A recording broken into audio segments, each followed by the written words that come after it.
the epic, the average gamers! Welcome back, everyone. Hello. So, Stevie, what do you have to say in the matter? How do you defend yourself in this situation? Oh, boss over. That's a good argument. So I mean, like, yeah, racing. I mean, you not only you not only developed racing games, but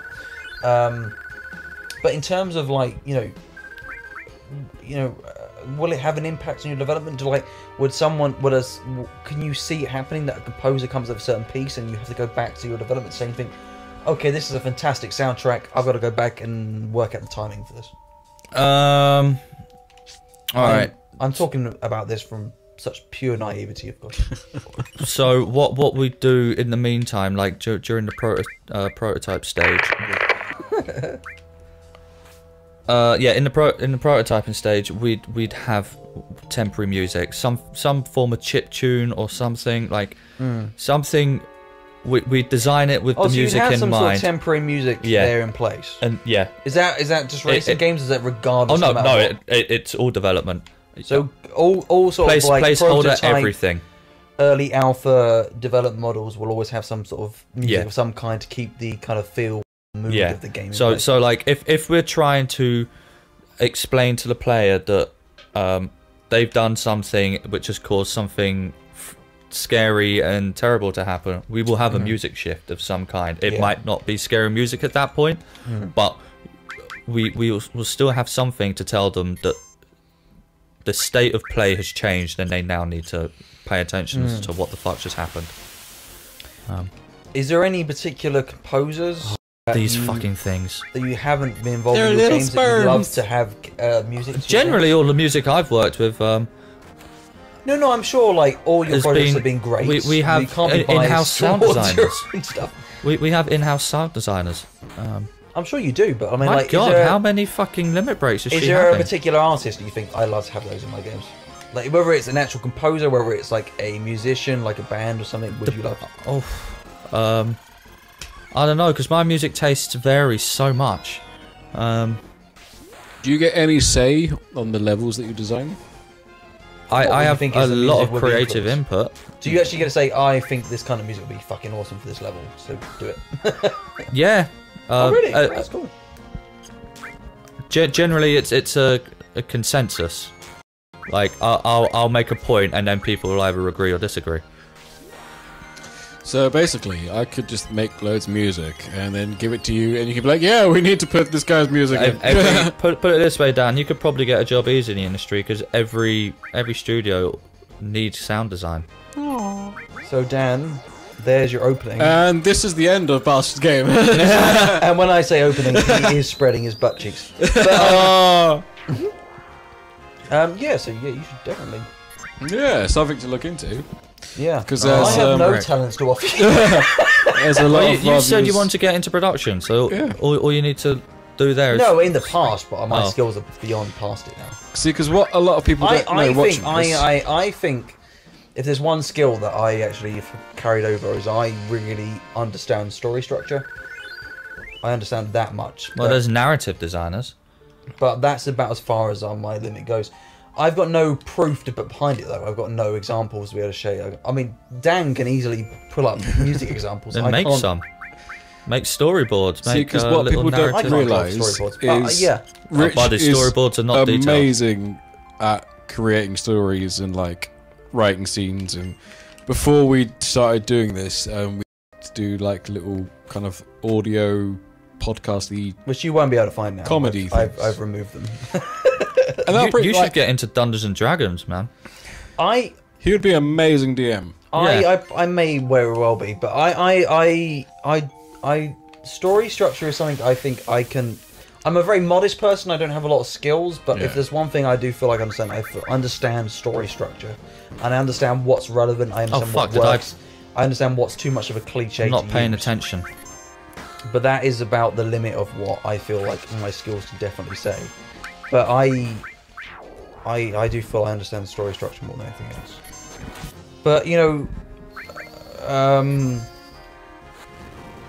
was going to go to a point of what we were originally talking about. What were we originally talking about? We were talking about Stevie's balls. Yes. Were you? No. But I was going to say, I'm sorry, I've forgotten, and I feel terrible now. We were talking about music more than anything else, but it was, you know, like, it's, I mean, I haven't explored enough to really say much more about it, because it's probably a very typical thing, but I really love, So Danny Baranowski. I've never heard of that person. He did the composing, he did all the tracks for a lot of Ed McMillan stuff. Okay. So he did the original Binding of Isaac, and he also did the soundtrack to Super Meat Boy. Fuck. Okay. That wasn't to Super Meat Boy. He just No. fight. I hate fighting these things. They're fucking annoying. They are a pain in the ass. Why do you hate fighting spam? Because they disappear, and when they disappear, you can't hurt them. Can you use your magic on them when they disappeared? Well, we're about to find out. Yeah, I suppose so. But yeah, Danny Baranowski does do some amazing soundtracks. Like, I love his. He does this. He does a very great feel to his music, and he just he has this. He does a great combination. Oh, great! Of, like, she's not going to hit anything now. He does a great combination of like metal structure to kind of God fucking to the damn kind it. of 8-bit style. Yeah. And kind of classical in there. He does a very fantastic mix. He does this. One of my favorite tracks he does for the original Binding of Isaac is called "Sacrificial." It's so good. And he does this really great metal style tracks for Super Meat Boy called "The Battle of Little Slugger." It's so good. But yeah, he's one of my absolute favorites. But you know, I mean, it's going back to the point like Dan was making about you know how. Oh, what the fuck? Just quickly, I've got two questions. Yeah. One for each of you. Okay. Yeah. Bear in mind I need to pee really bad. Okay. I'll do you first then. Oh, really? Do you know the importance of this area that we're in right now? This one section of the train graveyard. Do you know why it's important? No. I know. No, I don't know. What does it speak of? What does it? What? There is a enemy in this, which I'm gonna run around until I find it, that you can steal a weapon from for Aerith or right. So yes, I did know that. I thought you meant like the. Ooh, she's nearly dead. I thought you meant there's a relevance of the story why it was a train graveyard. Oh, this no. Like no, no. I know you can get a special weapon for her, which I'm gonna get because that'd be silly. So. But didn't you could get a special weapon for her from that weird one of the enemies where you've met that weird house thing where Dan said Optimus Prime. Oh, that house doesn't give you anything. No, the house, but there's an enemy around there that had a weapon for Aerith. There was a special staff for her, but the stuff you're thinking of is the striking stuff, and you get it from around here. Shut up, Dan. Shut up, Dan. So, my question to you, Dan, is Yes, what Stevie. does this music say to you that's currently in the game right now? Well, not this exact one. Here we are. There's the guy we need. That was the guy I was thinking of, I think. Couldn't steal anything. First and foremost, I've heard the thing of. No, not this one. I've heard that a million times, and I've never known where it's from. Oh, well, there you are. Yep. It's probably from me mostly that I've been making that tune. Because Katie keeps... I made that tune a lot. I've mentioned someone I shouldn't have mentioned.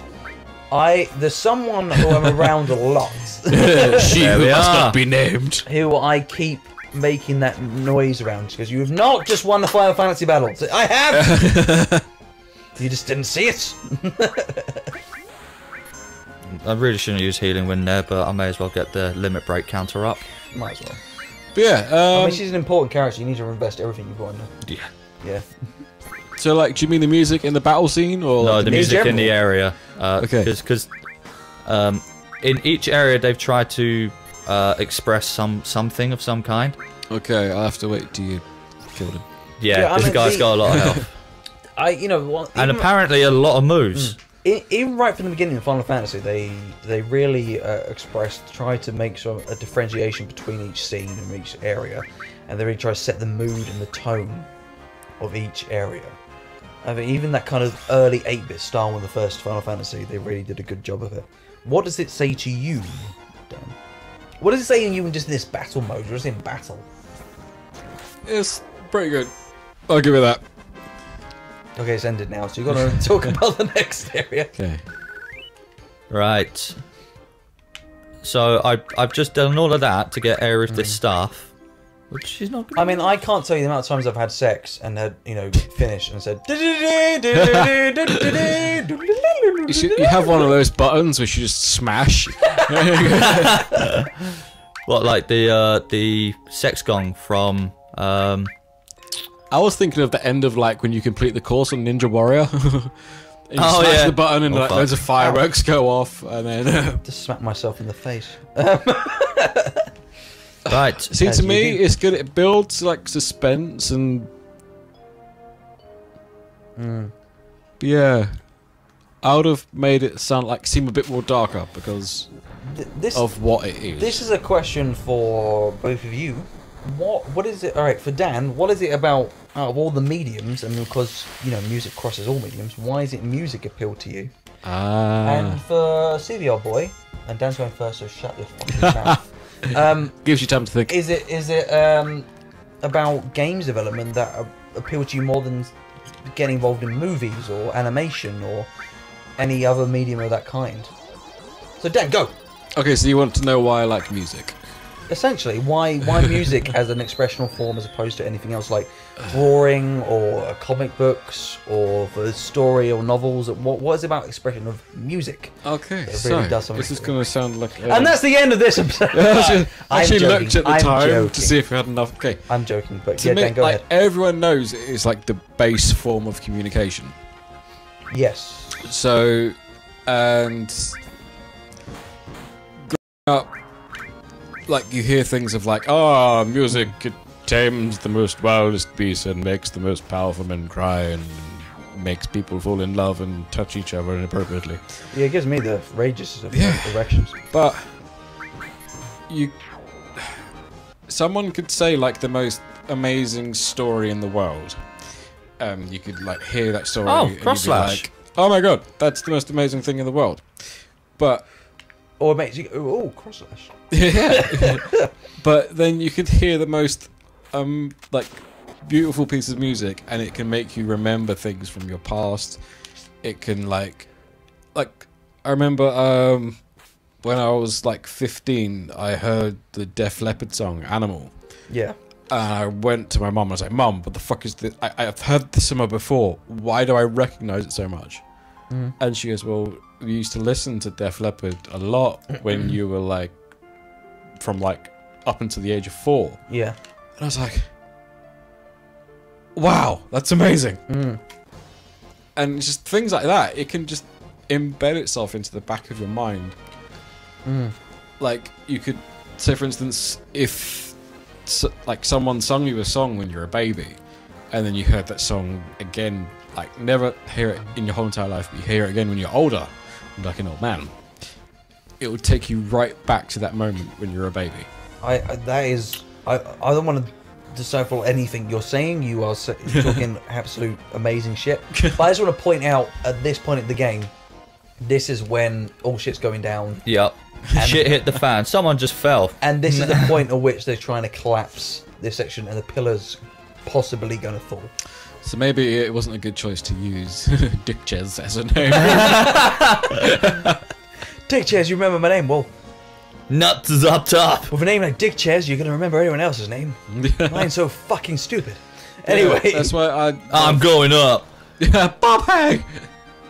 But, yeah, I mean, I know exactly what you mean. I mean, it's to me, it's the most incredible thing in the world. And if I find like there's two interesting aspects I find about music. Is that if you look at films, and I guess it translates to games as well, but like if you look at films, it expresses so much that if you remove it, so much is lost. Oh yeah, definitely. I mean, Oral Knots, who one of the funniest YouTube channels I've ever seen, they've done quite a few of like the Lucas films like E.T. Oh wait, no, it wasn't Lucas, it was just purely Spielberg. But E.T. and Star Wars. Yeah. Where they've removed John Williams' soundtrack and added their own little sound effects into to make it up for the fact that you can't hear anything. And the scene becomes so suddenly weird and creepy. Like one of the famous shit they did, they took the soundtrack out of, you know, the ceremonial scene out of A New Hope where they're getting their medals and things? I think we'll find out next time. All right, well, we'll find out next time. See you guys later. Bye, everyone. Wow, you made it to the end. Well, if you want to see more of that, then don't forget to like and subscribe and hit the notification button. You can also check out our other content on Twitter, Instagram and Facebook. Or what about live streams? Find us on Twitch and Mixer for weekly live Let's Plays. All links can be found in the description below. See you guys next time. Bye!